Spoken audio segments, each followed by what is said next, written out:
Meu nome é Flávio Ricardo Vassoler, eu sou escritor, professor e youtuber. Estive aqui mais uma vez com o meu amigo Celso Loduca, participando do quadro Quem Somos Nós, que vai ao ar pela Rádio Dourado, pela Casa do Saber, tem até um canal do YouTube próprio, Quem Somos Nós.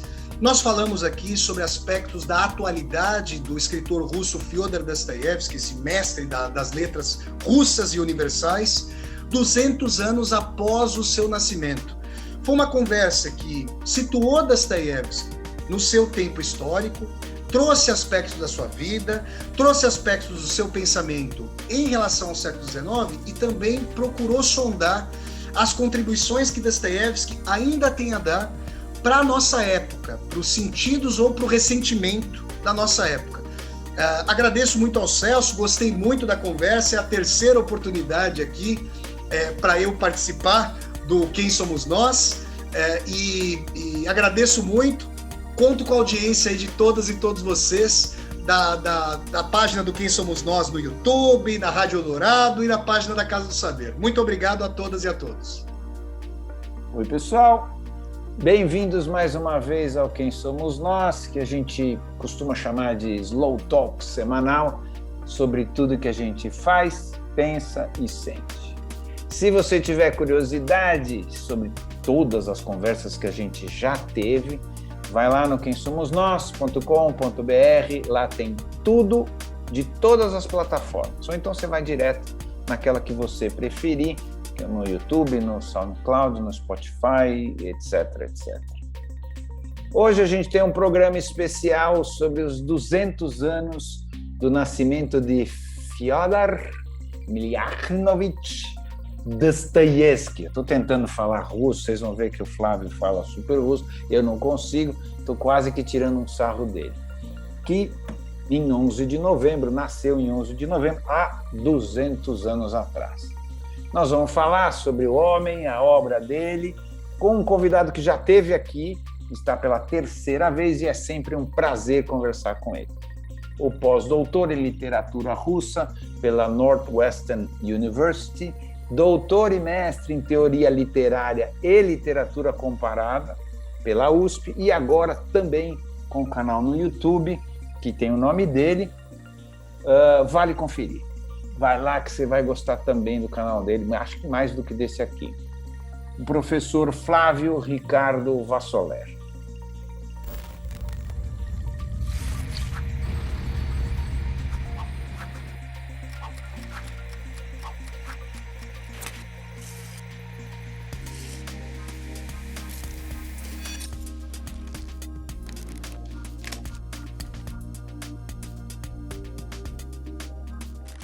Bom, você já esteve aqui, mas eu quero perguntar de novo, vai que a resposta é outra. Quem é você? Celso, é um prazer, uma satisfação estar aqui no programa Quem Somos Nós com você, pela terceira vez, né? Nós tivemos, se eu não me engano, finalzinho de 2015, fizemos a gravação daquele Quem Somos Nós sobre os irmãos Karamazov, de Dostoiévski, naquela série Grandes Textos do Ocidente. Depois, em 2018... Quereria eu dizer que nós estávamos completamente errados naquele Quem Somos Nós do Ovo da Serpente, a respeito do neo-autoritarismo brasileiro, que foi gravado ali antes da eleição fatídica à presidência em 2018. E agora a gente está aqui mais uma vez para falar sobre Dostoiévski. Meu nome é Flávio Ricardo Vassoler. Eu sou escritor, professor e desde agosto do ano passado, youtuber, como o pessoal brinca que eu falo youtuber lá no meu canal. Estou com um canal no YouTube, estou fazendo discussões sobre literatura, filosofia, psicologia, e desde o comecinho agora de 2021, eu estou morando aqui em Braga, em Portugal. Estou lecionando numa universidade aqui em Portugal e desenvolvendo essas atividades. Estudei a obra de Fyodor Dostoiévski, esse grande mestre russo, que agora, em 2021, completa 200 anos de nascimento, né? Dostoiévski nasce em 1821, então nós temos aí esses 200 anos para conversarmos hoje sobre a atualidade. Muita coisa ainda tem fulguração, tem força na obra de Dostoiévski para nós pensarmos a contemporaneidade. Em alguma medida, e a gente vai falar sobre isso, com certeza, Dostoiévski é mais atual hoje do que em sua própria época. Então, muito obrigado pelo convite, Celso. É um prazer conversar com você novamente. Prazer é meu, mas eu quero voltar um pouquinho. A gente já se conhece um pouco, a gente fala bastante e tal. Você é um cara de uma cultura amplíssima e profundíssima. Obrigado, Celso. Dá até inveja, às vezes, fala, nossa, como é que esse cara falou? Ou ele decorou tudo, como é que pode que esse cara sabe tudo isso? Mas, de qualquer maneira, eu queria saber, curiosidade, quer dizer, a trajetória para chegar nisso. O que te leva? Quer dizer, como a gente já fez isso lá atrás, mas eu quero voltar. Sabe assim, tua família, tua formação, por que é que você escolheu estudar o que você estudou? O que tem a ver a Rússia, que você acabou se apegando bastante, a União Soviética, depois Rússia, né? Assim, claro. Por que o Dostoiévski, ou Dostoiévski, como você fala e eu não consigo falar? Então, assim, me conta um pouquinho essa trajetória desse interesse. Você tem interesses múltiplos, é muito claro isso, mas tem uma coluna vertebral aí que deve ter vindo lá de trás e que você deve ter pensado em algum momento da tua vida, se não pensou, vai pensar agora. O que é que foi te alinhavando para isso? Ô Celso, você sabe que nos concursos para as universidades brasileiras públicas, né, a gente tem que escrever um memorial. E nesse memorial, que é, digamos, uma autobiografia intelectual, eu já fiz esse exercício, para os concursos que eu prestei, de refletir sobre a minha trajetória. É claro que todo exercício de compreensão é, digamos, uma linearização, uma tentativa de dar sentido para aquilo que a gente sabe que é caótico, né? A gente muito mais vai tateando. Aliás, como intelectual escritor no Brasil, e a gente já conversou muito sobre isso, inclusive na última vez que nós conversamos, é muito alquebrada a situação, né? Meu pai era médico e ele não dizia que era para eu fazer medicina, mas tudo que eu queria estudar, Não era não estava bom. bom o suficiente. Então você imagina que ele queria que eu tivesse seguido os passos dele. Meu pai era psiquiatra e gostava muito do Dostoiévski. Só que a influência para eu estudar a obra de Dostoiévski e, nomeadamente, a cultura e a literatura russa, essa influência não veio lá do meu pai. É uma situação meio peculiar, que eu explico sucintamente. Eu estou falando aqui do meu pai biológico, mas o meu pai de criação, segundo o marido da minha mãe e minha avó, eram efetivos proletários à brasileira, né? Imigrantes ali, minha mãe e minha avó de ascendência italiana, como você também, Celso Loduca, e o meu pai de criação, que eu nunca vou chamar de padrasto, porque ele me criou desde um aninho de idade, então sempre o vi como meu pai e sempre vou vê-lo como meu pai. Infelizmente, todos eles já faleceram. Ele tinha ascendência polonesa. Então, lá em casa, havia até livros, a influência do meu pai biológico se fazia sentir, mas não foi um ambiente que me levaria, digamos, para o estudo da literatura. Até porque meus pais viveram mais para essa questão da sobrevivência, e o meu pai biológico tinha essa questão aí das profissões clássicas, nomeadamente a medicina. Agora, Celso, eu sempre fui inquieto, queria compreender a realidade, isso é uma coisa muito própria minha, de tentar compreender o real. Fui estudar direito, rapaz. Não sei se eu já te contei isso, mas eu cheguei a estudar 1 ano de direito, achando que o curso de direito, pelo qual eu tenho muito respeito, me daria a compreensão do movimento da realidade, das contradições do sistema social, do capitalismo, do Brasil. E eu cheguei à conclusão de que não, de que o curso de direito tem muita importância, mas de que eu cheguei à conclusão de que se eu quisesse compreender a realidade, eu precisaria estudar filosofia, ciências sociais. E a literatura, agora especificamente, ela me apareceu, como você mencionou que eu tenho esses interesses polissêmicos, ela me apareceu como uma possibilidade de eu me aproximar da experiência integral do homem e da mulher. Porque, por exemplo, Celso, lá no curso de Ciências Sociais, para fazer uma determinada pesquisa, às vezes eu tinha que optar por algum método. E lá, muito atrás, eu tinha simpatia pelo marxismo. Não sou marxista, mas todas as pessoas das ciências humanas são tributárias do Marx em alguma medida, dada a sua importância. E eu ficava vendo várias contradições em relação ao real. Eu via meus colegas ali de movimento estudantil falando da consciência do trabalhador, meu pai era um trabalhador e eu não via essa consciência no homem encarnado. Então eu queria entender essa dissonância entre o tipo ideal, a categoria e a realidade. E a literatura, Celso, me pareceu uma maneira de compreender o real que, por acompanhar narrativamente as questões, por não fechar a apreensão da realidade num método determinado, mas por poder abrir esses campos e trazer diálogos com a filosofia, com a psicologia, com a sociologia, com a política, com a teologia e assim por diante, me pareceu ser um campo muito prolífico. E eu também, como você sabe, sou escritor. Então, era uma coisa que eu queria, a qual eu queria dar vazão na universidade e achei dificuldade até entrar no campo literário. Agora, especificamente o Dostoiévski tem uma história peculiar. Em 2001, eu estava fazendo um cursinho para o pré-vestibular e eu lembro de subir as escadarias de um cursinho que fica na Avenida Paulista, não preciso falar o nome, o pessoal de São Paulo deve se situar, saber qual é. Pode falar se quiser também. Não tem problema. Vou deixar aqui na incógnita, o pessoal dá um Google aí e pesquisa rapidamente. Eu estava subindo a escadaria do cursinho e tinha uma amiga minha querida, a Vânia, lendo um livro que eu devo ter lido, sei lá, por baixo umas 10 vezes, O Crime e Castigo. E eu não sabia, eu nunca tinha ouvido falar do Dostoiévski. Ela me contou um pouco da história, eu fiquei fascinado, mas por causa daqueles estudos de vestibular, não dava para ler naquele momento. Mas assim, foi naquele ano que eu prestei direito, eu passei lá no vestibular, a primeira coisa que eu fiz foi ler O Crime e Castigo. Só que é interessante, uma ex-namorada minha tinha O Crime e Castigo na biblioteca, era até um presente do pai dela, e ela, sabendo que eu estava falando toda hora do livro, que eu queria ler o livro, ela, muito carinhosamente, me deu como presente de Natal daquele ano de 2001. Então, fui imantado de afeto, da amizade e do amor ali. Eu cheguei ao Dostoiévski, é isso, Celção. Foi um caminho sem volta, rapaz. Eu li O Crime e Castigo pela primeira vez em 2002. 2 anos depois, eu li Os Irmãos Karamazov. E no final, 2004, eu lembro até julho de 2004, foi quando eu li Os Irmãos Karamazov pela primeira vez.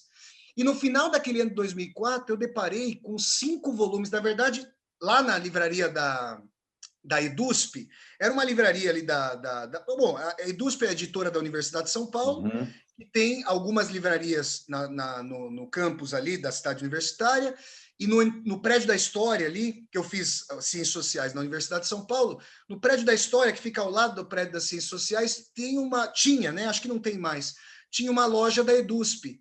A hora que eu entro na loja, tem os volumes do Joseph Frank, eram 3 na época, porque o primeiro acho que está esgotado até hoje, e havia 3. Só para situar o espectador e a espectadora, o crítico literário estadunidense Joseph Frank escreveu aquela que eu considero a maior biografia de todas de artistas que eu já li na vida. E eu adoro ler biografias. Joseph Frank não fala só da vida de Dostoiévski, até porque a vida de Dostoiévski é completamente uma vida do espírito do tempo, irmanada às questões mais candentes em termos políticos, sociais, filosóficos, religiosos de sua época. Então, Celso, eu quero dizer aqui, não sigam o meu exemplo, porque eu faltei muito na faculdade para ficar lendo o Joseph Frank, e eu ia além do Joseph Frank, e além do Dostoiévski, além do tudo que o Joseph Frank citava que o Dostoiévski havia lido. Então, estou falando de Jean-Jacques Rousseau, Denis Diderot, o Voltaire, o Châtellerault de Laclos, o Goethe, o Schiller. Eu fui fazendo, essa foi a minha formação. Então, essa vocação ecumênica, essa vocação mais polissêmica, de vários interesses, porque eu ouvi de muitas pessoas, seja de colegas, seja de professores e professoras, que eu tinha que encontrar uma espinha dorsal para a minha formação. Só que eu tinha dificuldade em abrir mão de determinadas coisas. Eu achava realmente, onde termina a sociologia e começa a economia? Onde termina a economia e começa a psicologia? Eu queria fazer esse entrelaçamento. Então, esse é um pouco da minha história aí E aí eu fui morar na Rússia, né? Eu fui fazer aquilo que os russos chamam de Подготовительный факультет, que é a faculdade preparatória. Você fica fazendo um ano e meio de língua russa para depois poder entrar na universidade. Eu fui fazer esse curso, morei na Rússia, gostei muito, tenho muita vinculação com o país, eu tenho muita vontade de voltar a morar na Rússia, agora que eu estou morando aqui em Portugal, já conversei com o Celso, estou esperando a cidadania italiana sair aí, possivelmente no futuro é um país para o qual eu gostaria de voltar ali, já que eu morei em Moscou, quiçá São Petersburgo. Então, essa é a síntese aí da minha trajetória. E aonde que você se identificou com a pessoa Dostoiévski? Quer dizer, porque isso mostra um grau de identificação absurdo, tá certo? Com ele. Ele é um cara que passou muitas dificuldades, tá certo? Então, a primeira curiosidade é aonde que você e ele têm essa relação aí para criar esse amor.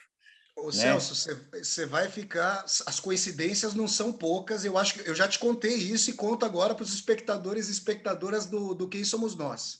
Dostoiévski nasceu, se nós considerarmos o nosso calendário, né, o calendário ocidental, que a Rússia adotou depois da Revolução de 17, Dostoiévski nasceu no dia 11 de novembro. O meu aniversário é no dia 11 de novembro. Dostoiévski tinha esse sobrenome Dostoiévski, e eu falo Dostoiévski porque no russo, quando o O é átono, ele é pronunciado como A. Daí Fyodor Dostoiévski. A família Dostoiévski tem ascendência polonesa. O meu pai de criação, meu pai Tadeu, era filho de poloneses. O pai do Dostoiévski era médico. O que eu falei no começo aqui da nossa conversa? Que meu pai biológico era médico. Dostoiévski morreu em 1881 e eu nasci em 1981. Então, assim, além dessas coincidências que são realmente... Eu não sabia no começo, ao estudar Dostoiévski, que ele fazia aniversário no meu dia, no começo. Depois um amigo veio falar, eu comecei a ver as coincidências e fiquei estarrecido. Mas, assim... Mas lá dentro, lá no coração, fora essa parte matemática. Pelas minhas origens sociais, ali de um bairro operário de São Bernardo do Campo, na tradição mais operária, o que a gente sabe é que passa dificuldade, tem questão do salário apertado, e essa coisa de falar com as mãos aí da italianada, que a gente sabe, tem uma coisa muito direta, muito franca. Vamos dizer assim, eu fui criado sem muitos rodeios. Isso, inclusive, Celso, trazendo uma nota rapidamente biográfica, foi difícil no começo, porque a gente sabe que a nossa sociedade é toda formada para você suavizar o discurso, falar nas entrelinhas, tangenciar as coisas. E eu sempre fui uma pessoa, meu pai me tratava assim, minha mãe, a gente falava muito abertamente as coisas. Por que eu estou falando isso? Quando você vai ler o Dostoiévski, as personagens não têm pele. As personagens estão conversando umas com as outras sobre as questões limítrofes da vida, se Deus existe, se Deus não existe, nessa dimensão aí mais quintessencial, e as coisas são ditas com uma temperatura febril. E como eu vivi isso em coisas boas e ruins, como todos nós já passamos na vida, lá em casa, eu me senti ambientado na atmosfera dostoiévskiana. E teve uma outra coisa aí, triste, muito triste da minha vida. Eu comecei a conviver com a morte aos 14 anos. Porque a minha avó faleceu, minha mãe... Bom, é muito tradicional nas famílias daquela época ali, vamos dizer, fim da década de 80, começo da década de 90, nas famílias operárias, a mulher sempre trabalhou, porque a renda do marido não é suficiente. Nessa divisão patriarcal tradicional, né? Não era possível que minha mãe não trabalhasse, não iam fechar as contas. Então, a minha avó cuidava muito de mim e da minha irmã. E isso, quando minha avó faleceu, não fui eu que perguntei se existe vida após a morte. Foi o cotejo com o catecismo ao qual minha mãe tinha me enviado. Minha mãe era católica e pediu, faça catecismo, tal. Eu fiz pela minha mãe, por osmose mesmo. E quando minha avó morreu, eu comecei a fazer perguntas que minha mãe tentava responder, mas eram muito vagas. Quer dizer, foi aleatório, foi gratuito, essa relação foi gratuita. Eu nunca mais vou ver minha avó. E como as mortes foram acontecendo, eu já falei que meus familiares morreram, quando eu fui deparando com a centralidade dessas questões na obra de Dostoiévski, eu percebi que essas questões são nossas. É uma ficcionalização a gente não lidar com elas. Mais dia, menos dia, a gente vai ter que lidar com isso. Então, por concentrar, pelo fato de a minha vida ter passado por um acelerador existencial de partículas, por eu ter lidado com a morte desde cedo, a ambiência de Dostoiévski me pareceu muito própria. Não dava mais para eu viver. Eu tive até os 14 anos uma vida mais idílica, de brincadeira, brincava na rua, fazia as coisas. De repente houve uma ruptura e não tinha continuidade, e eu queria saber por quê, se é que há um porquê, né? E Dostoiévski norteou a sua obra em função disso. Daí, eu diria, essa identificação essencial. Eu só me identifico com outro escritor, na medida com que eu me identifico com Dostoiévski, com outro russo que se chama Lev Tolstói, que traz a mesma pungência, a mesma pujança de questões. Eu tenho até, pessoal, os meus amigos e amigas mais próximos brigam comigo às vezes, pô, mas toda hora você quer falar do Dostoiévski e do Tolstói. É porque, gente, quando a gente pega uma régua tão profunda em termos existenciais, que é a medula da vida, quando a gente é obrigado a olhar para a caveira do Hamlet desde novo, ou para a cara de Medusa da vida, e saber se essa é a essência mesma da vida, não fui eu que procurei essas questões no livro. Elas vieram até mim como vida, ou como morte. Então, daí o meu pendor pelo Dostoiévski. Boa, mas quando você se sentiu, então, existindo dentro desse universo que o Dostoiévski descreve, isso deu uma certa... Te deixou mais inquieto ou te deixou mais tranquilo? Ou você achou um lugar? Porque eu vou falar a minha experiência. Para mim é de uma inquietude absurda, me incomoda muito as questões que ele coloca. Eu não me sinto... Não sei se você entende, assim, não me sinto acolhido. Eu não me sinto acolhido. Para mim é muito... Me pega aqui nas costas, aqui nesse lugar aqui. No cangote, né? Isso. Como que você se sentiu? Celso, eu imagino que você já tenha feito terapia e eu também fiz terapia. Eu não consigo, assim, se eu tivesse que contar quantas vezes eu na terapia trouxe Dostoiévski à tona para falar das tensões, eu não consigo nem dizer. Então, não, era uma forma... o que eu acho muito importante em Shakespeare, em Sófocles, em Tolstói, em Dostoiévski, estou ministrando aulas aqui em Portugal sobre Dom Casmurro, do Machado, e o Machado, como Dostoiévski muitas vezes, é muito menos um autor da narratividade, muito mais da narratividade factual, das ações, e a narratividade Dostoiévski, claro. Machado é a narratividade da alma. Então, quando a gente vai ler um Dostoiévski, aquilo que a gente percebe é que ele está significando para nós contradições com as quais, muitas vezes, nós não queremos entrar em contato. Dessacralizar o pai, a mãe, entender um egoísmo encarniçado em nós, perceber que uma pulsão de vida pode ter ali no seu bojo, no seu ventre, como uma granada, né? Porque a granada existe como vida para a morte, ela existe construtivamente para destruir. E essa imagem da granada é a imagem do ser dostoiévskiano, um ser que se sabe para a morte e não aceita, quer saber se há algo além, e ao mesmo tempo quer amizade, quer amor, e quando tem a possibilidade disso, achincalha tudo. Então, isso é muito próprio nosso, e essas viradas, esses paroxismos, sempre foi algo muito incômodo. Apesar de que, e é verdade, eu concordo com você, a obra de Dostoiévski, em enorme medida, ela está contida nos círculos infernais do Dante na Divina Comédia. Com certeza, a maior parte da obra dele é o inferno. Mas também são muito importantes para mim os momentos luminares da obra de Dostoiévski.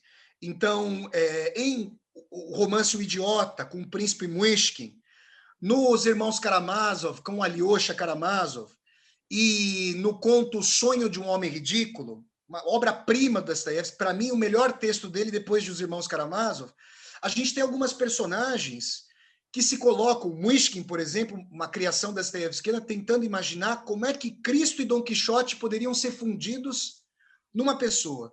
Então, se a gente procura, sei lá, com toda a dificuldade nesse tipo de mundo e sociedade, agir aí de maneira ética, com correção, com todas as contradições que estão envolvidas aí, Dostoiévski também nos traz personagens que não querem duelar, personagens que tentam oferecer, tentam fazer a partilha do pão antes de oferecê-lo, personagens que estão ali e conseguem dizer as coisas cruas com uma linguagem, com uma forma que não é ofensiva, porque às vezes a gente diz a verdade para as pessoas, diz uma coisa, mas a gente não mede a forma de dizer, e a forma também é conteúdo, né? Pode ser uma coisa agressiva para dizer para alguém, mesmo que a pessoa precise ouvir.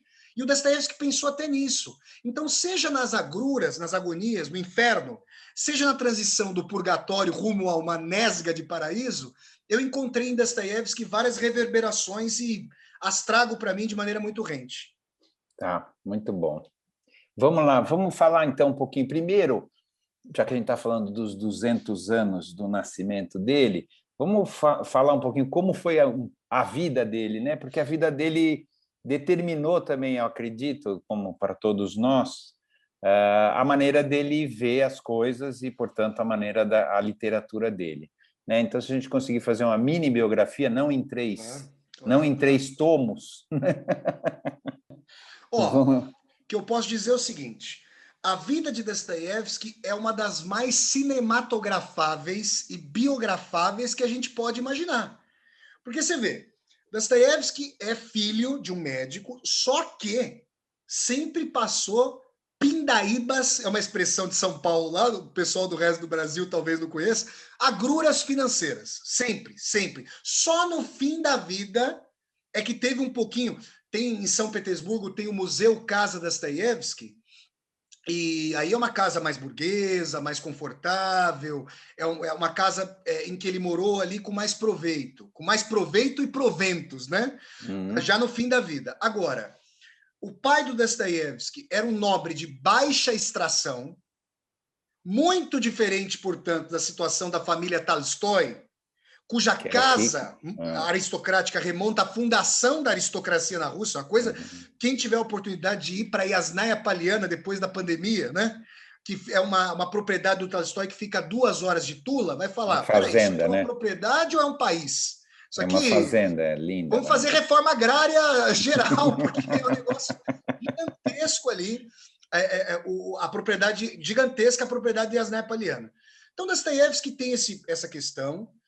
A mãe dele, muito meiga, uma pessoa muito boa, morreu quando ele e os irmãos eram jovens ainda. Dostoiévski vai, por vontade do pai, estudar na Academia de Engenharia Militar de São Petersburgo. Então, ele nasce em Moscou, 1821, como eu disse para vocês, 200 anos, portanto, Dostoiévski. Ele vai ficar até vamos dizer assim, o fim da adolescência, começo da vida adulta, 17, 18 anos, em Moscou. Lá em Moscou, é de arrepiar, gente. Eu fui lá para a casa em que o Dostoiévski nasceu, e o hospital para tratamento de tuberculosos está ali ao lado da casa. A mãe, olha que Dostoiévskiano isso. O pai trabalhava nesse hospital para tratamento de tuberculosos, a mãe morre do quê? Tuberculose. Aí a gente vê essa questão já encarniçada. Imaginem o Freud, aliás, imaginem e saibam que o Freud leu muito Dostoiévski para fazer suas considerações aí.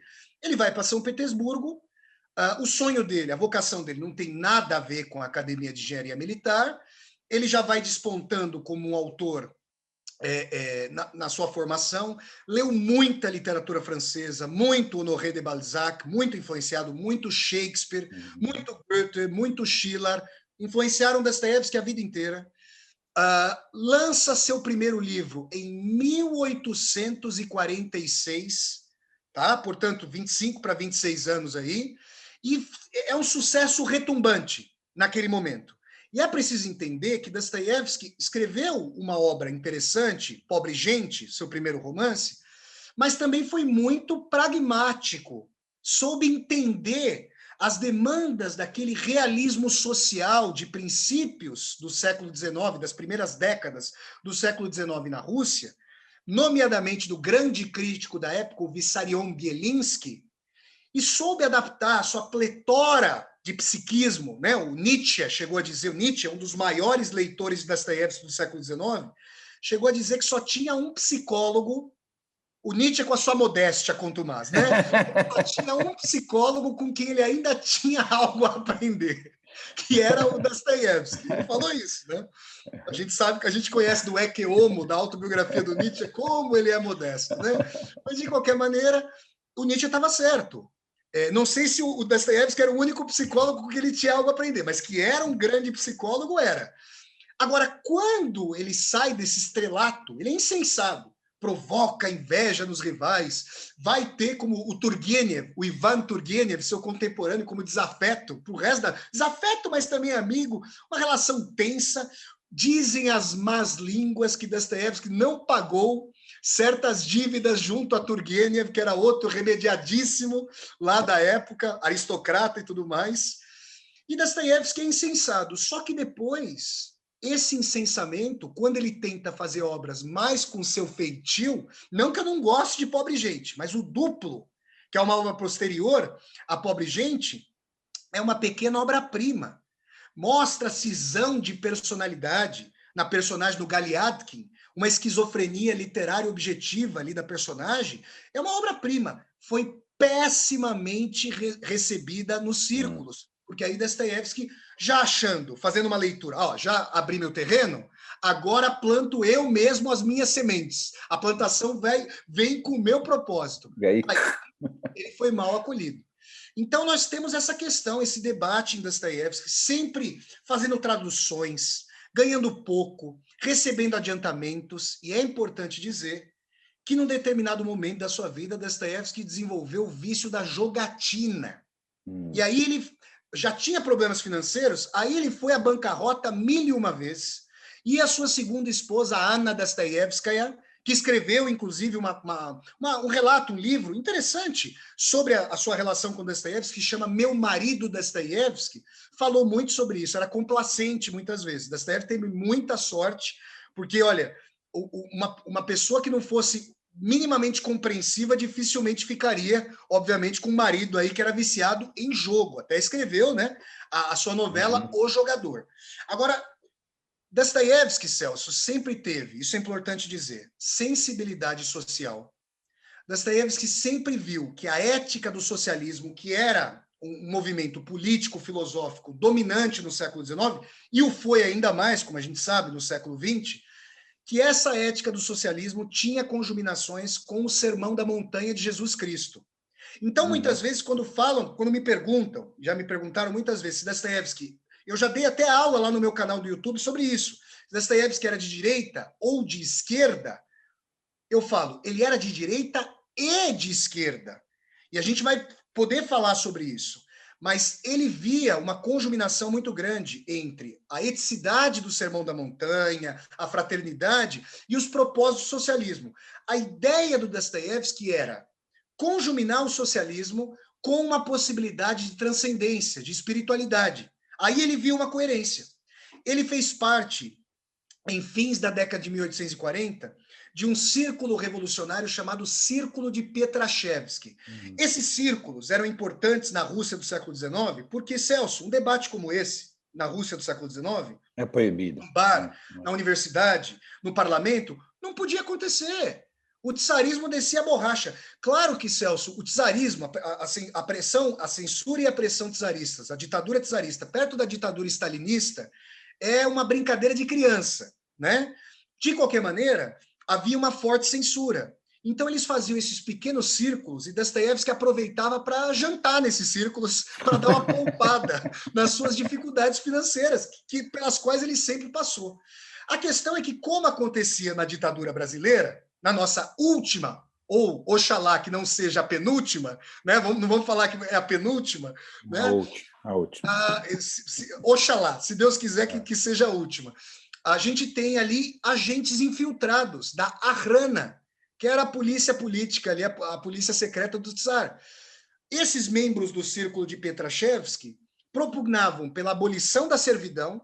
A Rússia tem a vergonha de ter abolido a servidão da gleba em 1861. O Brasil não pode falar muito, porque também tem a vergonha de ter abolido a escravidão, o último país das Américas a abolir essa chaga horrorosa da escravidão em 1888.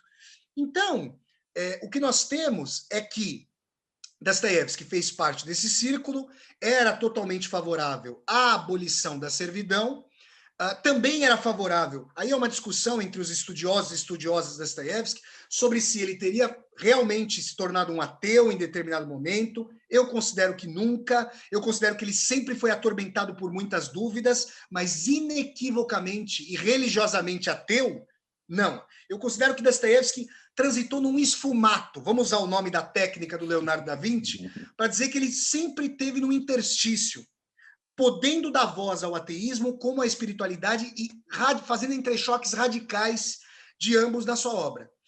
Por ter feito parte do círculo de Petrashevsky, Dostoiévski é condenado à morte, fica preso na fortaleza de Pedro e Paulo, que fica à beira do rio Neva, em São Petersburgo. Eu estive lá mais de uma vez, em São Petersburgo, e tentei encontrar, mas infelizmente parece que o pavilhão da prisão onde Dostoiévski ficou preso não existe mais, infelizmente. Ele ficou lá em São Petersburgo, fim da década de 1840, preso, e depois na Praça Simeonov, tive lá nessa praça em São Petersburgo, foi encenada. Para nós é encenada, para os membros do Círculo de Petrashevsky não tem nada de encenação. A sua cerimônia de fuzilamento. Então vocês imaginam, camarada passar por negócios desses? A gente sabe hoje que no dia 22 de dezembro de 1849, aos 49 do segundo tempo, parecendo gol do Corinthians, aquele Corinthians sofrível de meados da década de 90, o Tsar manda um estafeta, um mensageiro, e comuta a pena de morte. Então, Dostoiévski morreu e renasceu, né? Morreu e renasceu. E aí, a pena de morte é revertida em longos anos de trabalho na Sibéria, trabalho forçado na Sibéria. A Sibéria, Celso, é o grande laboratório humano e psicológico de Dostoiévski. É lá que ele vai encontrar uma metáfora para aquilo que ele projetava como autoritarismo socialista, mas também capitalista, é importante a gente vai dizer isso, de sociedades que tentavam projetar, moldar como se o ser humano fosse uma massa, uma argila, a natureza humana. Porque naquela prisão tudo era dado, tudo era fornecido e não havia a posse da própria personalidade, a autodeliberação. E Dostoiévski, em Recordações da Casa dos Mortos, e ele estava amolando as suas facas, vamos dizer assim, para os grandes romances, Crime e Castigo, Idiota, Os Demônios, Irmãos Karamazov, O Adolescente, ele foi percebendo essa dimensão de que conhecer o ser humano de carne e osso, como ele é, com a sua propensão encarniçadamente egoísta, mas também altruísta, por vezes, com pulsões contraditórias, mas querendo se autodeliberar, ainda que essa autodeliberação implicasse mutilação de si. Bom, eu nem preciso falar da nossa época em que a pulsão de morte está sentada no trono da realidade, eu não preciso nem dizer, como Dostoiévski via essas características contraditórias. Então, quando ele pensava em reformas na sociedade, à direita e à esquerda, por via do capitalismo ou por via do socialismo, ele temia que o ser humano, na sua característica indômita, não tivesse vez e voz para se exprimir. Nessas sociedades modernas, e aí eu quero dizer, já fazendo um parênteses, que a gente deve chegar a isso em algum momento da conversa, para encafifar a mente dos binaristas, e das pessoas binárias e maniqueístas, para Dostoiévski, capitalismo e socialismo eram dois galhos de um mesmo tronco, que era a modernidade ateia e materialista e sensualista. Então ele via, em enorme medida, formas logísticas diversas de administrar uma mesma sanha por propriedade, por sensualismo, abolindo quaisquer pensamentos em relação ao além-mundo, em relação à eticidade, em relação à contenção do narcisismo. Será que isso é atual, Celso? Eu fico pensando se isso é atual, se a gente está falando do século XIX. Quando ele fala sensualismo, ele está falando do que exatamente? Ele tá tinha falando... aversão às pulsões eróticas e tal, é isso? Não, quando eu falo sensualismo, eu estou falando mais de uma questão do materialismo, da mercadoria, dessa coisa material. Eu vou dar um exemplo para você. Os objetos, de eu vou dar um exemplo para você. Coisas. No começo da década de 1860, ele fez uma viagem para Paris e para Londres. E essa viagem está relatada em Notas de Inverno sobre Impressões de Verão. Um texto importantíssimo, mas pouco lido, em comparação, obviamente, com os grandes romances dele. Você sabe o que ele disse, rapaz? E hoje, quando a gente vê, tragicamente, frações populares votando na extrema-direita, a gente fica pensando nisso. Ele diz o seguinte: a única diferença entre... ele está dizendo isso, e deixa eu contextualizar, porque parece que ele está ali com bola de cristal, mas ele está dizendo isso em meados do século XIX, com a classe trabalhadora altamente organizada. Ela não está sendo esfacelada como hoje pelo neoliberalismo, acabando com o sindicato, acabando com o partido e tudo mais. A classe trabalhadora está altamente organizada, fazendo greves terríveis e confrontos. Em 1848, a Europa quase foi comunizada por inteiro com as vagas revolucionárias das revoluções. O Manifesto Comunista é de 1848. E Dostoiévski, pouco menos de 20 anos depois do Manifesto Comunista, em Londres, diz o seguinte: a única diferença essencial entre proprietários e trabalhadores são os meios de produção. Uns são burgueses, os outros querem sê-lo. Eu vou repetir. Uns são burgueses, os outros querem sê-lo. Então, o que Dostoiévski aprendeu, Celso? Ele aprendeu que, por cima ou por baixo, com propriedade privada ou propriedade estatal, a lógica da mercadoria já havia se transformado em categoria mesma da realidade. A sanha por ganho material, a sanha por narcisismo, por realização de uma felicidade a qualquer preço agora, seja com a ética do trabalho coletivo ou individual, estava perpassando a época. E é por isso, em 2014, rapaz, eu dei uma palestra na Universidade Federal de Juiz de Fora sobre Dostoiévski, o cristianismo e o socialismo. Eu ouvi de direitistas que eu era comunista, e eu ouvi de esquerdistas que eu era reacionário, porque eu estava tentando acompanhar os movimentos. Eu não sou, certamente não sou reacionário, você me conhece, mas eu estava tentando acompanhar o movimento do pensamento de Dostoiévski, pensando contraditoriamente. E o pensamento dele não é confortável para quem não gosta de pensar sobre o signo da contradição.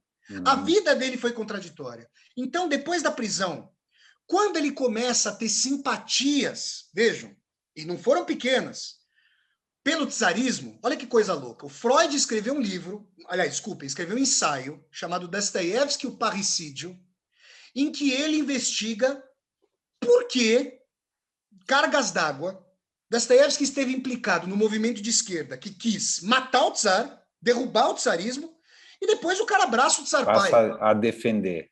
Aí o Freud, com as suas premissas tão criativas quanto engenhosas, vai tentar encontrar, porque houve outro evento cinematográfico na vida de Dostoiévski.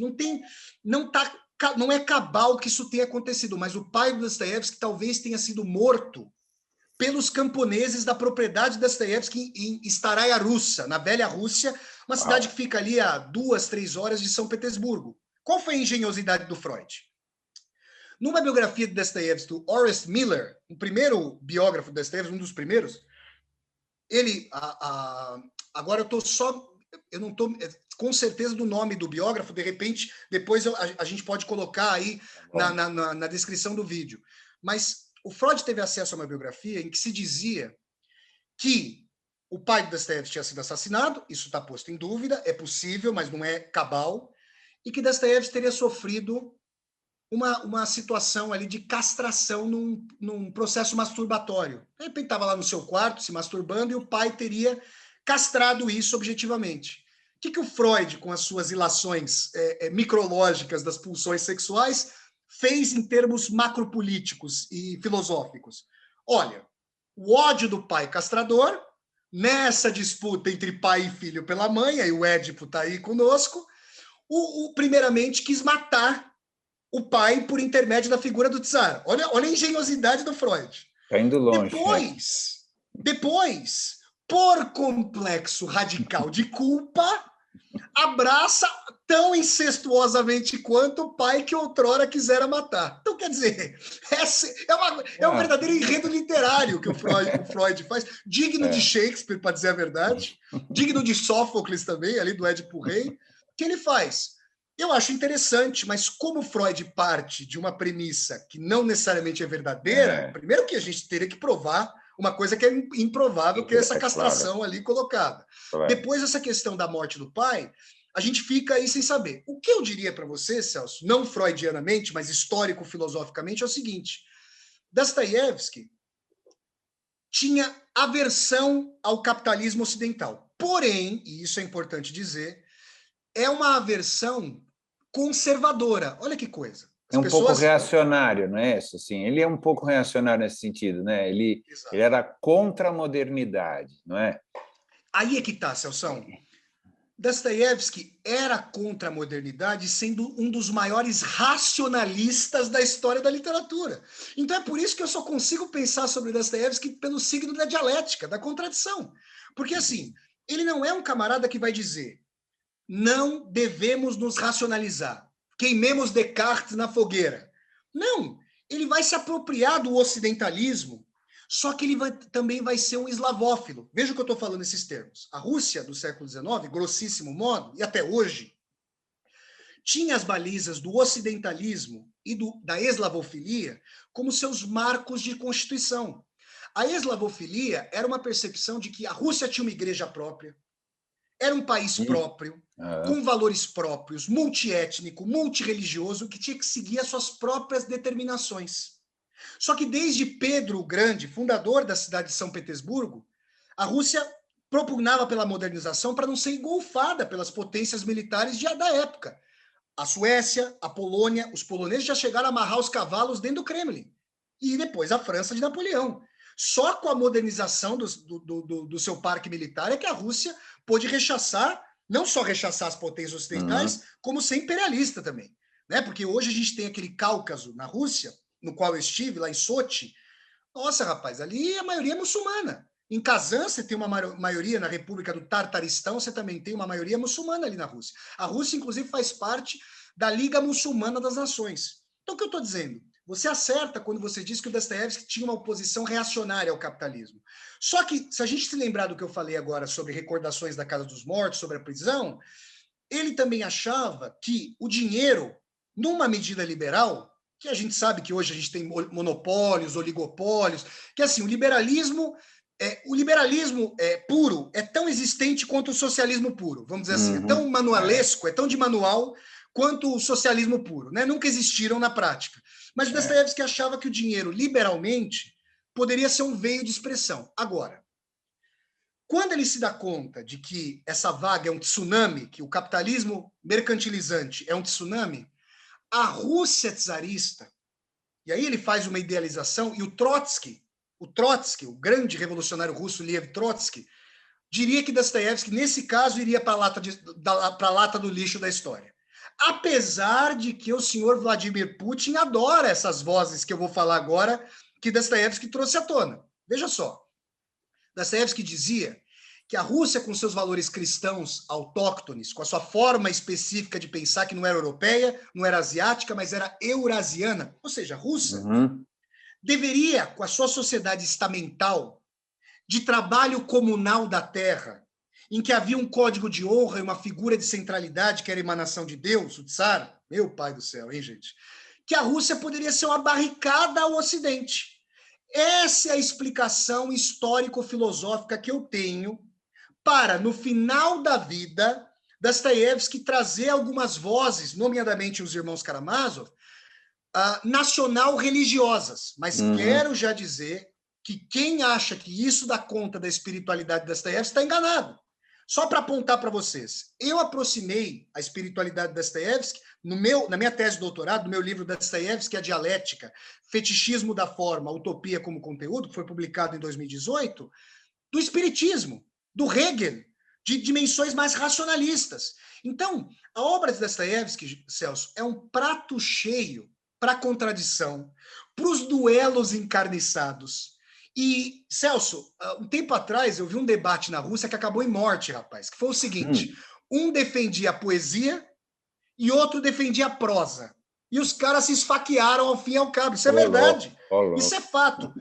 Isso é russófilo e dostoiévskiano por excelência. Em Dostoiévski, é por isso que a gente gosta tanto dele, Deus e o diabo, socialismo e capitalismo, morte e vida são discutidas a cada página. Nós temos diálogos, às vezes, de 30, 40 páginas. O Grande Inquisidor, as melhores páginas que eu já li na minha vida, os capítulos 4 e 5 do livro 5 dos Irmãos Karamazov, A Revolta e o Grande Inquisidor, são monólogos dialogados. Uma discussão entre o supostamente ateu Ivan Karamazov e o monge Alyosha, tentando decidir os rumos da Terra, tentando ver como é possível um Deus supostamente bom coexistir com esse mundo aqui, que é um mar de rosas, como a gente sabe, aqui que é uma piscina de sangue, como a gente sabe. Então, Celso, a vida do Dostoiévski é repleta de contradições, é repleta de idas e vindas. Ele isso tem que ser dito nesses 200 anos dele, por toda a tragédia que isso implicou, não só no século XX, mas sobretudo no século XX. Ele é, infelizmente, um antissemita arrematado. Falou muitas vezes de maneira desprezível dos judeus. Quando se fala dos judeus na obra da Dostoiévski, é sempre para associar a especulação financeira, Usura, terrível, exatamente, tortura e tudo mais. Dostoiévski também foi um xenófobo e ultranacionalista lamentável. E onde ele expressou mais isso? É que no Brasil, gente, apenas os primeiros volumes do Diário de um Escritor do Dostoiévski foram publicados. Além de ter sido escritor, como se não bastasse tudo isso que eu estou contando para vocês, ele atuou como jornalista, como alguém que escrevia no calor do tempo. E isso, gente, gerou muito da fama do Dostoiévski. Como escritor, a gente sabe que ele foi magnânimo. Só que o fato dele ter se engajado nas questões de sua época angariou para o Dostoiévski muita popularidade entre os diversos campos e ele sempre se situava sabonetisticamente. Por que eu estou falando sabonetisticamente? Para lá e para cá. Porque, de fato, não é que ele estava em cima do muro. É que para ele o muro não existia, para ele existia o interstício, que as coisas se combinavam. Por isso, Celso, que eu diria que dogmáticos e dogmáticas têm alergia ao ler Dostoiévski. Se as pessoas da nossa época, sobretudo extremistas num determinado campo, que estão governando Macondo, sabe? Tem um país chamado Macondo, que a gente conhece faz tempo e está sendo governado por alguns extremistas aí. Não conseguem, se lessem, não iam conseguir ler, porque iam falar, peraí, mas o cara está dizendo que isso também é aquilo, que o princípio do terceiro excluído, da não contradição, não está presente aqui, que a contradição move. Se as pessoas olhassem para si, iam perceber isso. Então, eu diria, nesse panorama, espero não ter assim me alongado tanto em 3 volumes, mas isso é o que toma tanto. Você vê, Celso, você me perguntou por que eu fui até o Dostoiévski. Então, você percebe que a vida dele e essa pletora, essa polissemia, essa multiplicidade de significados, eventos, campos, ela gera um carisma, porque quantas vezes a gente muda de ideia na vida? A quantos campos a gente percebeu? Quantas ideologias a gente abraçou? Quantos amores a gente quis e foram revogados ou permaneceram e permaneceram de formas diferentes? A gente sabe. A obra de Dostoiévski parece animar esses movimentos. Então, eu acho que é isso que é fundamental aí para a gente chegar até ele. Uau! Bom, vamos lá.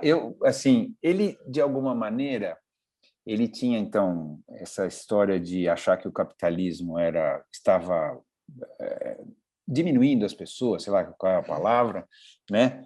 E que o socialismo era uma coisa que não funcionava porque não era autêntico, né? Não era da alma humana, né? Estou resumindo de um jeito bem horroroso, mas é por aí.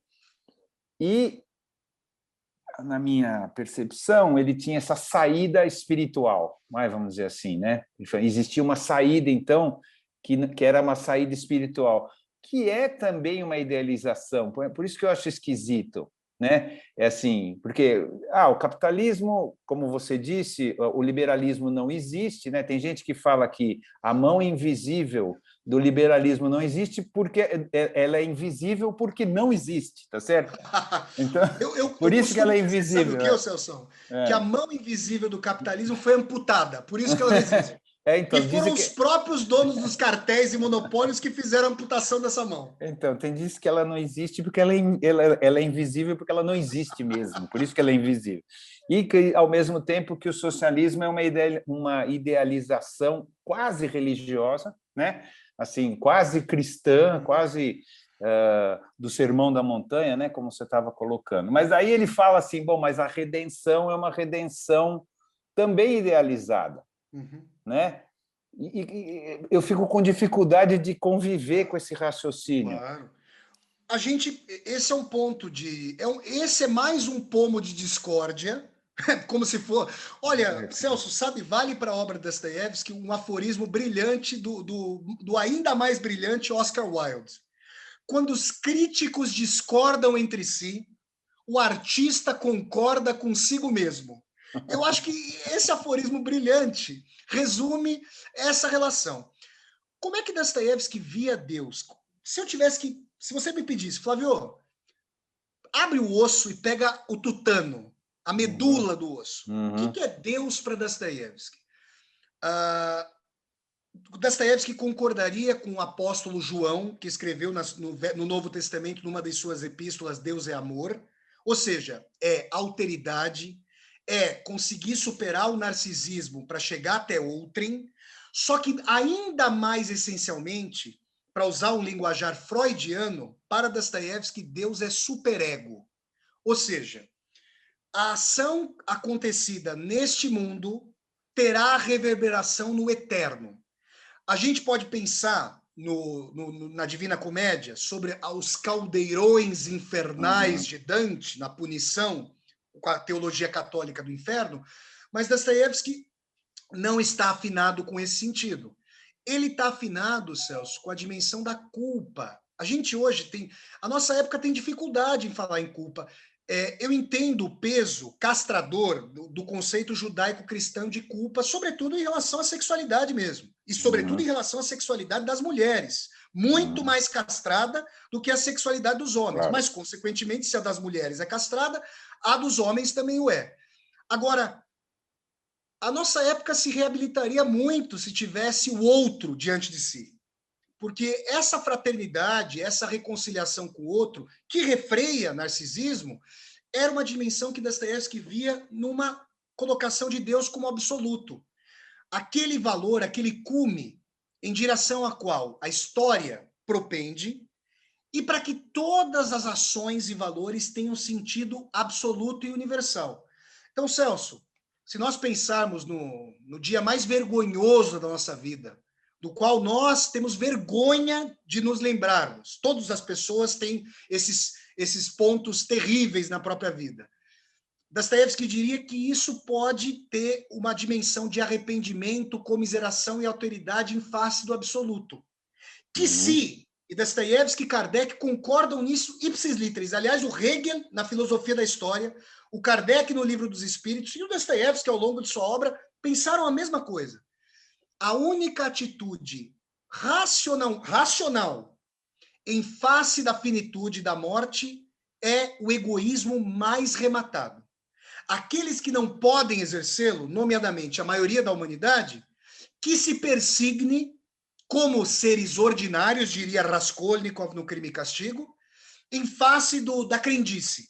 Agora, aqueles para quem tudo é permitido, se Deus não existe, tudo é permitido, aforismo atribuído ao Ivan Karamazov, aqueles que passam por cima da lei, em Macondo, Celso, não tem só um punhadinho, viu, que passa por cima da lei, em Macondo, esse país imaginário, né, que a gente não conhece. Do Gabo, Exatamente. Em Macondo, eu estou falando do Gabriel Garcia Marques, para falar de um país aí descoberto há cerca de 500 anos, que a gente já ouviu falar dele algumas vezes. Esses que estão acima da lei não se refreiam e não têm motivo algum para se refrearem. Porque se eu não sei se vou estar vivo amanhã e se a minha ação é uma ação idiota, estúpida, absurda, caótica, desprovida de sentido, tanto pior para o outro e tanto melhor para mim, se eu não for pego. Ou, na verdade, se eu puder fazer as leis e pisar por cima delas e falar, Celso, a lei vale para você. Tá? Se você é palmeirense, a lei vale para você. Eu sou corintiano, para mim não vale. Você está percebendo? Esse raciocínio de Dostoiévski é um raciocínio de superego transcendental. É uma longa discussão. O pessoal que está assistindo aqui a esse debate pode ir lá para o primeiro Quem Somos Nós, do qual eu participei com o Celso, sobre os irmãos Karamazov, e nós falamos longamente sobre o capítulo O Grande Inquisidor, em que o Dostoiévski discute, rumina sobre esses fatores. Nós, obviamente, podemos questionar de forma radical essa pressuposição do Dostoiévski.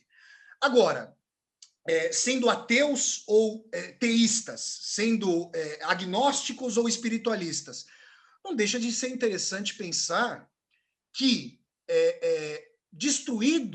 aberto o lacre do superego, destruído uma dimensão centrípeta de sociedade, o processo ainda não acabou e a gente está realmente devastando o planeta e não há segurança de que não vai haver guerra hídrica, de que não vai haver... Bom, cientistas sérios falam em desertificação ampla, né? No ápice do desenvolvimento tecnológico, inanição, pessoas obsoletas economicamente. E se a gente for até a essência desse problema, qual é? Então, hedonismo. Mas não é inexistência de Deus, não é inexistência de a ideia de inexistência de Deus ou de um controle superior, porque nós temos feito isso mesmo com Deus, mesmo quando Deus não tinha morrido no século XIX, a humanidade fazia igual, não é muito diferente. Entendeu? Assim, para mim não tem muita diferença do que se fazia antes do século XIX e o que se faz agora, em termos bem lá, falando então da medula ali, né? Assim, é igual. A gente é ruim igual e bom igual também, que Dostoiévski sempre não foi. discordaria de você. Você sabe o que ele diria? Eu vou te responder com um trecho do romance O Idiota, do Lebedev, que Espero que não seja falaram, eu o Celso, idiota. a gente está tendo aqui uma conversa dostoiévskiana sobre Dostoiévski. Então, Uhum. assim, o que Dostoiévski responderia? Celso, você está coberto de razão. Só que tem o seguinte, qual é o princípio hoje? Isso é o pensamento de Dostoiévski. Podemos discordar disso, mas é assim que ele estruturou a sua obra.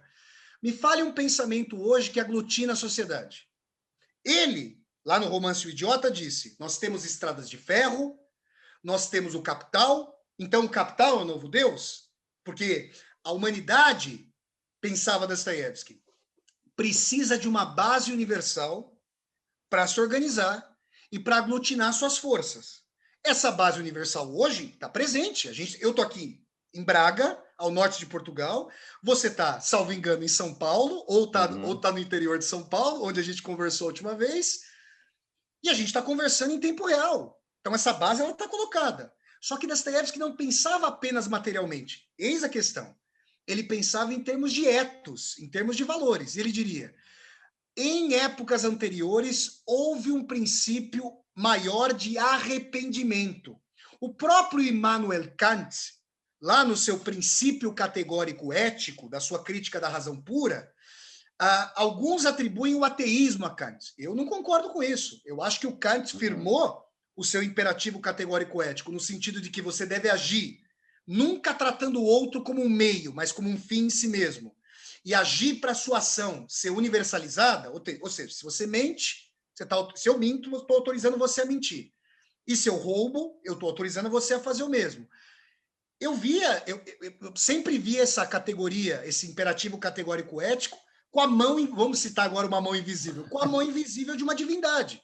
O Kant protestante, ele está enterrado, o caixão dele, o túmulo dele está do lado da catedral de Königsberg, que hoje é Kaliningrado, cidade que pertence à Rússia, e a máscara mortuária do Kant está no último andar da igreja protestante de lá. Então, Dostoiévski diria, concordaria inteiramente com você, mas ele veria um princípio purgador da natureza humana, um princípio centrípeto, um princípio em face do qual eu devo me arrepender, pensar sobre minhas ações, ver um sentido para o todo, é o absoluto. E eu devo dizer, Celso, que Dostoiévski, em muitos momentos, foi ecumênico. É verdade que falam que ele foi cristão ortodoxo, mas estudando religiões comparadas, tem muito de budismo, hinduísmo, da logicidade, não a citação, não a proximidade. Em Tolstói, sim. Tolstói foi um grande leitor do budismo, até porque era um leitor de Schopenhauer que foi influenciado profundamente pelo budismo. Mas é esse o ponto. Ou seja, você tem razão. Só que hoje, se eu começar a te perguntar, Celso, me dá uma cola, vou citar o nome da marca aqui, me dá uma cola para aglutinar. A gente não vai conseguir encontrar. Então, mas inventar uma cola é a saída, assim, quer dizer, essa é a questão. Por que que não existe uma cola? Quer dizer, acho que indo antes, né? Entendeu? Assim, pô, não existe uma cola. A gente vive procurando colas, tá certo? Seja ela qual for, a gente dá nomes diferentes e etc., desde amor, amizade, ou socialismo, ou qualquer coisa. A gente fica, mas a gente inventa, tá certo? Assim, não estou negando a existência, por exemplo, do amor, não é nada disso, mas assim, a gente tenta inventar colas e nomeá-las. Por que esse nosso desespero em inventar colas? Porque elas não existem na prática, né? Então a gente tem que fingir que existe para poder sobreviver. Qual que é a ideia? Assim, até onde tudo isso não é artificial, quer dizer, essa busca artificial de convivência, essa busca artificial que o Dostoiévski sempre, por isso que eu falo para ele que me incomoda, porque é sempre tenso, você ficar lendo ele, você fica tenso, você não fica tranquilo, né? Então, assim, fica uma busca incessante de algo que não chega, né? O que eu poderia te dizer, a sua colocação é fenomenal. Até pouco tempo atrás, no Netflix, tinha uma série chamada Uma História de Deus, formidável, com Morgan Freeman, grande ator estadunidense, sensacional. Rapaz, você sabe que o judaico-cristianismo é completamente derivado, na sua essencialidade de bem e mal, de Deus como juiz, dos egípcios. Uhum. Lá no começo da série, o Morgan Freeman vai até o Cairo. Lá nas imediações da cidade do Cairo tem Giza, onde ficam as pirâmides, né? Um lugar sensacional. E ele conversa com uma egiptóloga que mostra para ele que na ponderação da vida, olha só, vai parecer judaico-cristã, mas é ainda mais antigo. Na ponderação da vida, os deuses egípcios já diziam: na passagem da vida para a eternidade, os seus atos serão postos numa balança e você poderá sofrer as penalidades ou alcançar uma redenção. Olha como isso é antigo no imaginário da humanidade. Aí, Celção, tem um argumento sobre a existência ou inexistência de Deus que é interessante, salvo engano, remonta à Idade Média, salvo engano, que é o argumento ontológico. É exatamente o que você acabou de falar e nos dá o que pensar. Por quê? Nós nunca vimos o bem supremo. A humanidade sequer por um dia teve o bem supremo para a humanidade como um todo. Talvez nas nossas vidas, num determinado dia, a gente tenha sentido uma plenitude que nos transcende e nos transpassa. Mas a humanidade esbarra. Às vezes a gente esbarra numa coisa isso. assim. Né? Mas aí o argumento ontológico pergunta o seguinte: se não há isso na Terra, como é possível que nós pensemos sobre isso? Porque só poderia emanar de uma divindade. O Émile Cioran, esse grande cínico e cético romeno, ele falou uma coisa, cinicamente, é claro, parecida sobre o socialismo. O ser humano é tão destruidor, o ser humano é tão carnívoro, é tão trucidador da realidade, de onde pode ter vindo uma ideia de sociedade comunista reconciliada de uma besta fera com respeito aos animais, né, com perdão dos animais, aliás, Dostoiévski disse isso lá nos Irmãos Karamazov, de uma sociedade comunista. São essas questões. Então, essa sua pergunta, que é a pergunta do Voltaire, lá no livro O Filósofo Ignorante, o Voltaire, que era um agnóstico, na verdade, que era um anticlerical radical, mas que postulava a dúvida, por isso que o livro se chama O Filósofo Ignorante, porque ele se abre para um agnosticismo. O Voltaire chegou a dizer, e esse é citado nos Irmãos Karamazov, se Deus não existisse, teria sido necessário inventá-lo. Então, Celso, você me pergunta, por que nós pedimos essa cola? Sabe o que Albert Camus disse no Mito de Sísifo? Ele disse assim, no seu ensaio brilhante, como resposta a Dostoiévski. E Camus prescindia de Deus, como a gente sabe, né? Eu tendo a ler Albert Camus, esse grande escritor franco-argelino, como um Dostoiévski sem Deus, sem a dimensão, sem a escotilha. Em Dostoiévski você tem uma escotilha para colocar o pescoço para fora, digamos assim. Em Camus, já se fechou a escotilha e o gás tóxico, né? Já está se disseminando ali pelo submarino, que é a humanidade. Camus vai dizer que é preciso, olha o imperativo aqui, imaginar Sísifo feliz. Quem é Sísifo? É um condenado dos deuses a rolar uma pedra morro acima. Eternamente. Se ele parar de rolar a pedra, a gente já sabe o que vai acontecer com ele. Só que os deuses são... os deuses, aliás... Sacanas, né? São sacanas. Exato, são sádicos. Eles não deixam Sísifo chegar ao cume da montanha, porque se ele chegar ao cume da montanha, ele vai fazer com que a pedra role, obviamente, morra abaixo. Então, Sísifo está condenado a ser um Rolling Stone, sem ter a fama do Mick Jagger. Você está me entendendo? Ele vai lá, ele não pode subir no palco, coitado, para cantar para milhões, para massa, para ganhar a sua glória.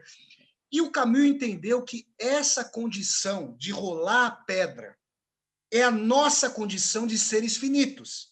Uhum. E aí, sabe o que ele disse? Ele acabou de responder a sua pergunta na seguinte medida: a ilusão não é ontológica. Se nós não tivermos um propósito para levantar da cama, e não é à toa, olha lá como Dostoiévski leria a nossa época. Por que tantas pessoas, tantas e tantas pessoas estão tomando remédios tarja preta?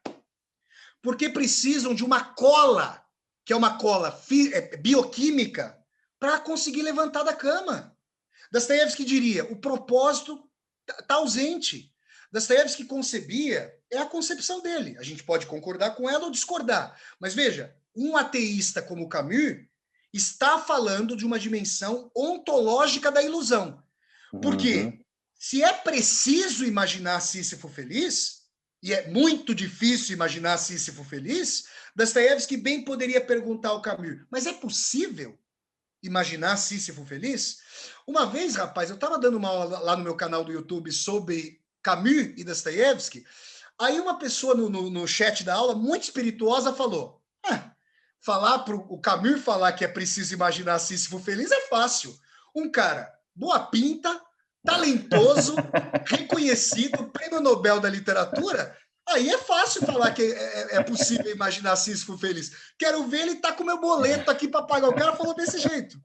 E assim, é uma colocação importante, porque existem outras personagens do Dostoiévski que, isso é peculiar na obra dele, falam beirando o niilismo e o ateísmo contra o próprio autor. Uhum. O jovem Hippolyte, no romance O Idiota, diz o seguinte, ele tem 20 anos, eu vou morrer daqui a pouco de tuberculose. Pedem que eu não tente envergonhar a divindade compreendendo-a com as minhas categorias racionais embotadas. Só que agora o meu corpo vai para a fogueira. E eu tenho 20 anos, eu não tenho 80 ou 85. Aliás, pelo amor de Deus, todas as pessoas que têm 80, 85 merecem viver até 120. Mas eu estou falando de uma idade... Ao contrário do que o Guedes acha. Bom, exatamente, meu Deus do céu. Bom, exatamente. Então, assim, eu não vivi muito tempo da vida. E agora eu tenho direito. Na verdade, eu exijo saber por que eu devo ser entregue em holocausto para uma divindade que está em silêncio. Então, Dostoiévski tem essas pletoras, a obra dele contempla essas questões. E quando eu digo essas coisas para você, eu digo no seguinte sentido, você acordou hoje, eu acordei hoje, com algum propósito. E esse propósito, você poderia me dizer que é um propósito imanente, que ele existe, então é palpável, então não é uma coisa transcendental da qual eu posso duvidar. Só que... Mas ele é inventado. Pois essa é a questão. Os propósitos seguinte, são inventados. E, assim, pode ser que eu esteja completamente errado, mas cada vez mais eu acredito que a gente inventa propósito para poder levantar todo dia de manhã. Pois é, mas o Dostoiévski diria, e essa é a questão do antidepressivo prescrito em massa. A gente sabe que, para a classe média, a depressão é uma doença social. É uma doença de classe, uma coisa assim terrível, que as pessoas estão padecendo muito. Essa capacidade de invenção não está sendo...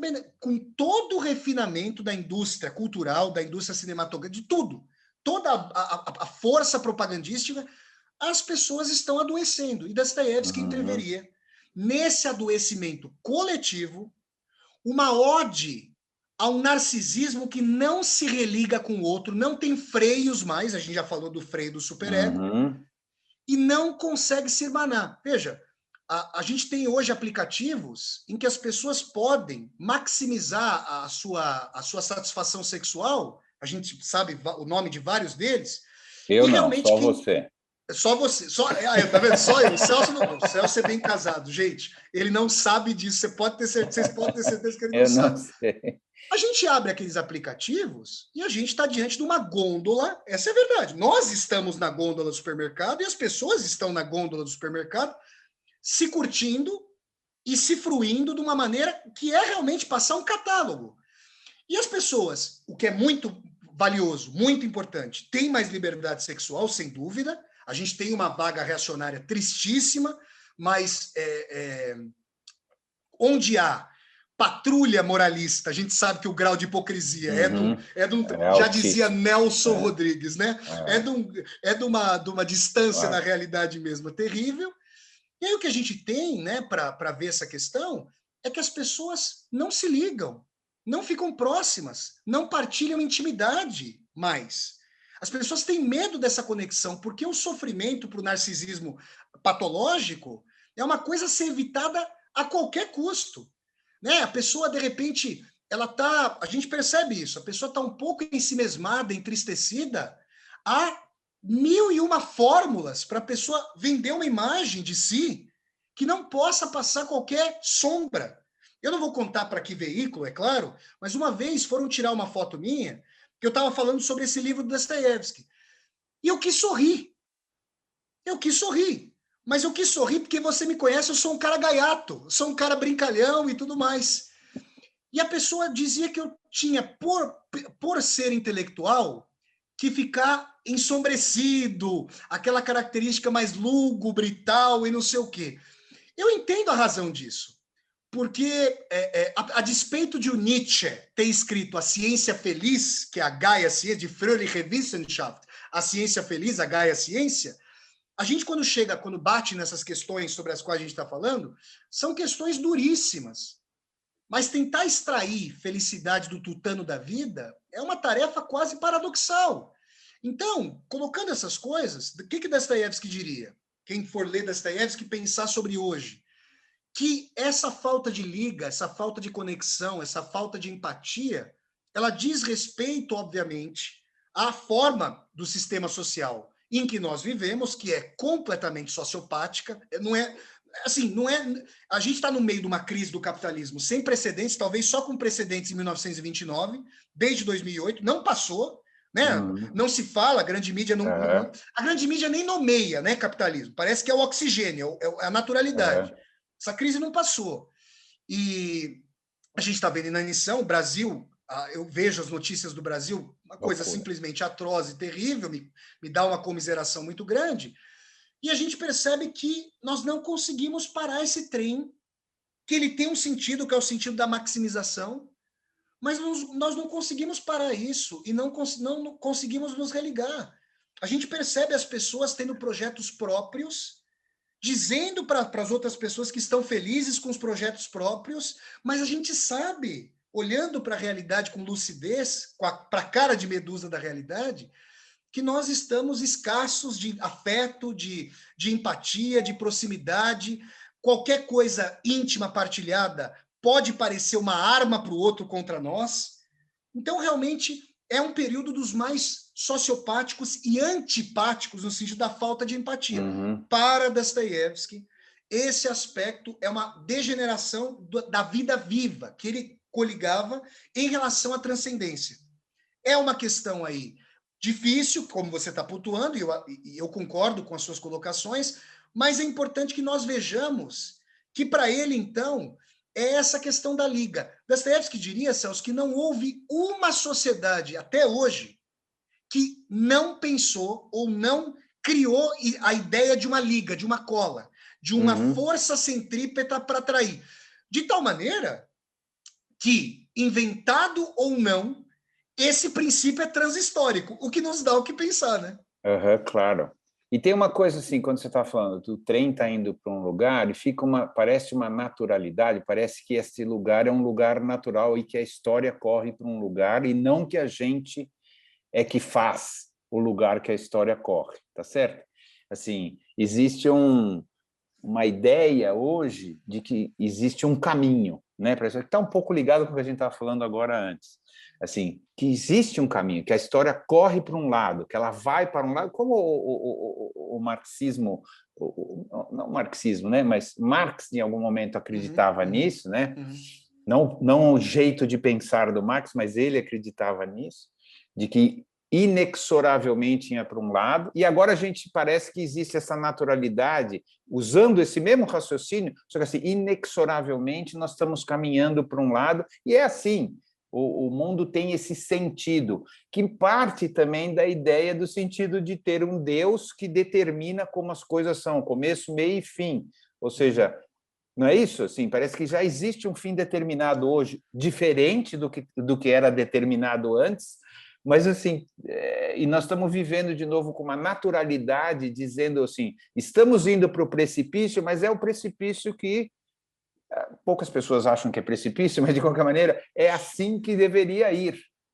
Ô Celso, se as pessoas, a gente sabe que a maior parte da humanidade, não só em Macondo, no nosso país Macondo, mas a humanidade sofre crime social e não tem as categorias mais basilares para analisar a realidade, a gente sabe disso.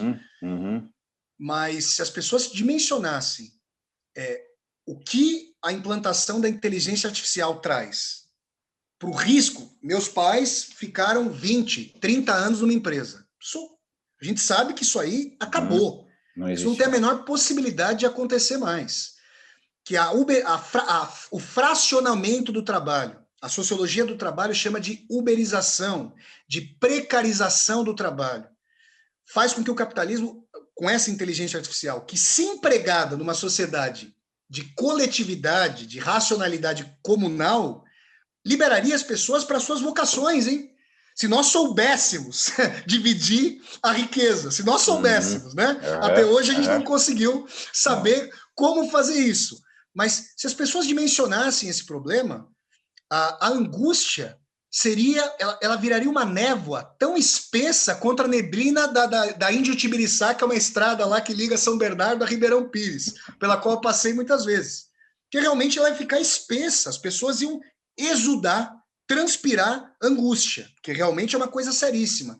Eu quero contar para você uma reportagem, eu nunca vou me esquecer disso, já citei muitas vezes isso.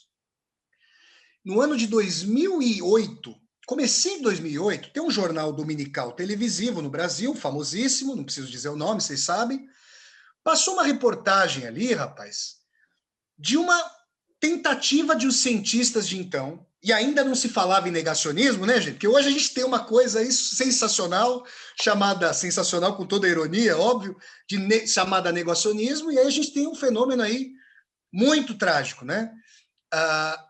Os cientistas da época estavam tentando, olha, a gente está falando de 2008, não faz tanto tempo, estavam tentando construir um espelho de dimensões assim estratosféricas para ser interposto entre o Sol e a Terra.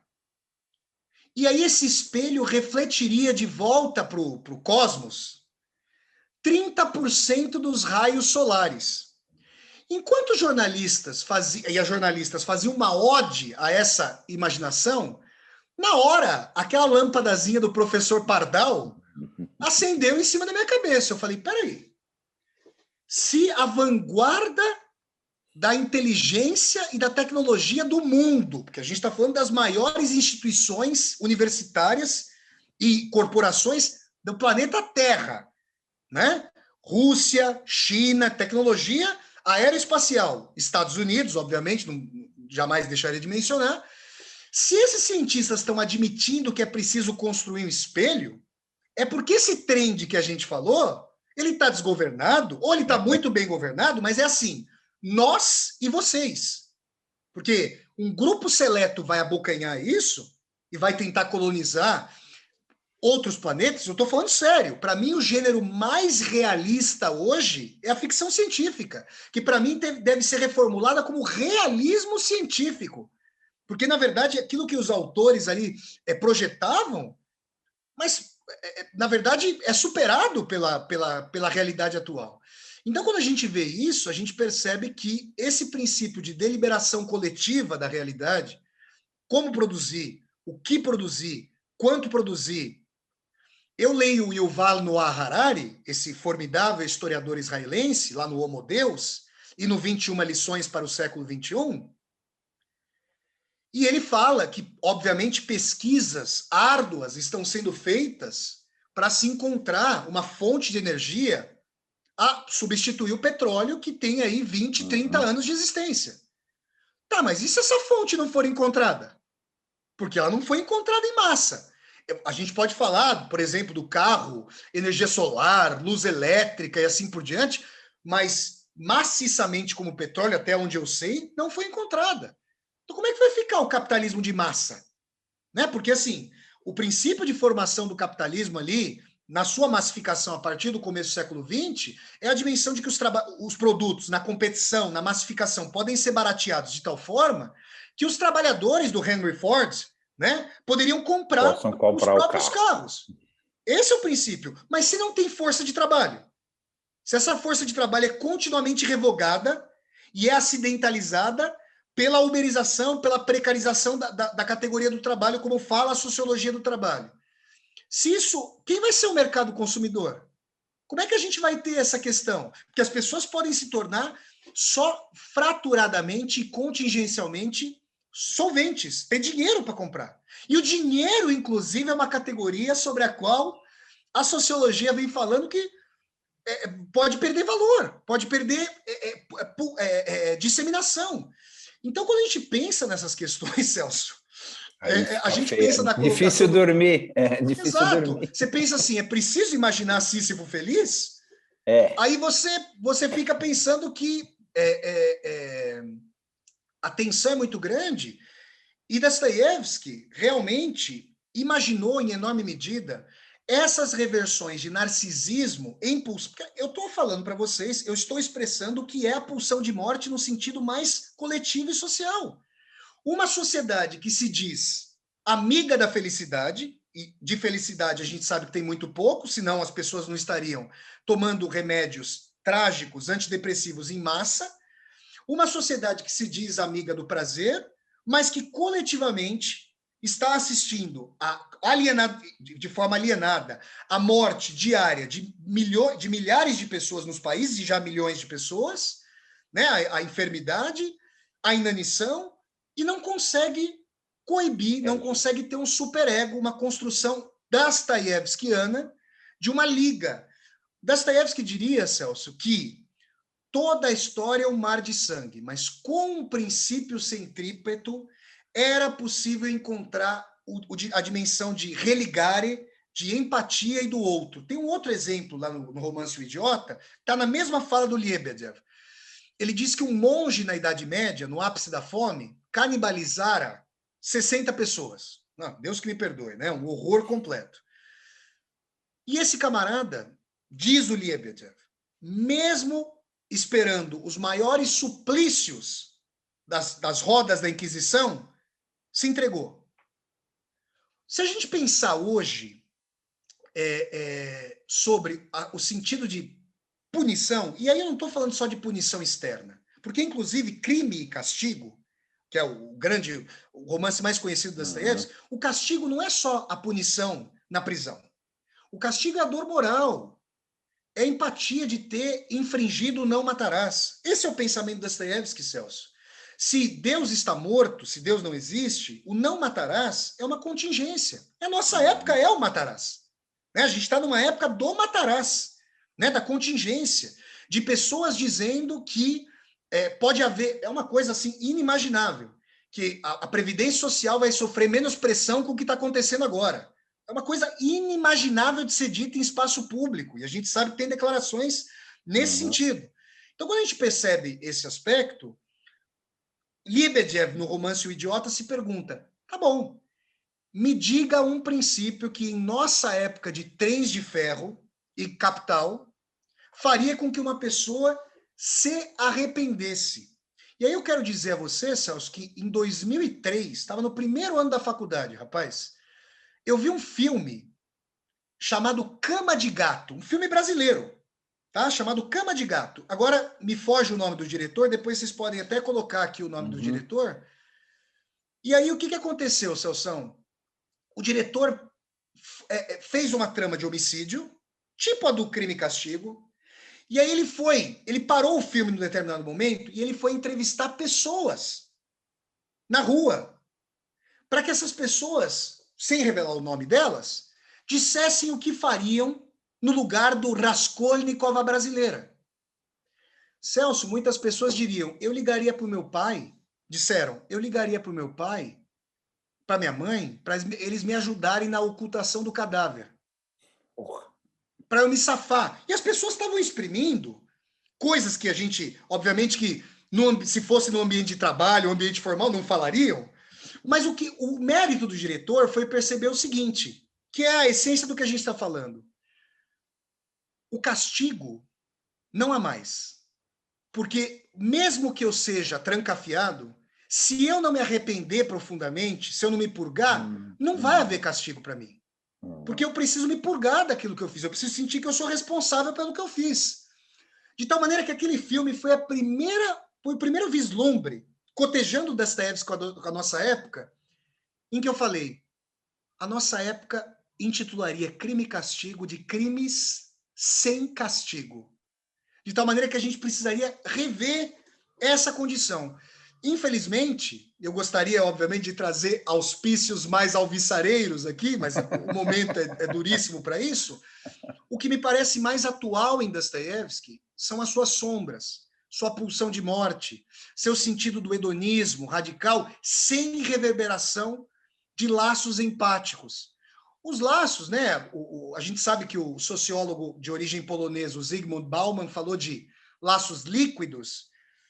Eu prefiro uma expressão do Theodor Adorno, em Mínima Moral, o grande filósofo alemão Theodor Adorno, que falou de vidas danificadas. Ou seja, líquido ainda dá aquela dimensão lúdica do fluir das águas, a não ser que a gente fale do líquido dos rios de São Paulo, né, da cidade de São Paulo. Aí me parece ser um líquido bem propício. Agora, a danificação da vida, esse estilhaçamento da vida, essa dimensão de que eu tenho certeza que muitas de nós, a maioria de nós, naquele momento de mais fragilidade pelo qual todos nós passamos, clamamos por algo que nos transcenda, não precisa ser nem espiritualmente, que nos transcenda num pertencimento maior aqui nessa vida.